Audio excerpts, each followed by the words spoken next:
ધુંધુલી નામ એવા જ ગુણ છે હો, કઈ એમાં કઈ સારા વાત નથી.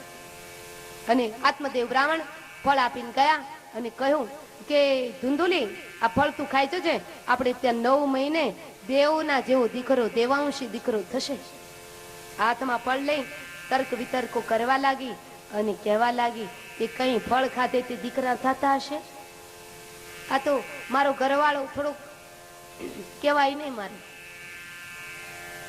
પણ આ ધુંધુલી એવું બોલી છે, મારા ઘરવાળાને કઈ ખબર નથી પડતી અને બધાની વાતોમાં આવી જાય છે, એટલા માટે આ કોઈ સાધુ મહાત્મા એને મળી ગયા લાગે છે, ફળ પકડાવી દીધું. ફળ ખાતે કઈ છોરા થોડા થતા હશે, ચાલ હવે આ ફળનું શું કરું, આમથી તેમ ફળ ફેરવતી હતી. એ જ વખતે વિચાર કરતી હતી કે આ ફળ ખાવું, કદાચ એવું બની શકે ઉસગર્ભા બનું તો મારે સંતાન થાય અને એ બાળક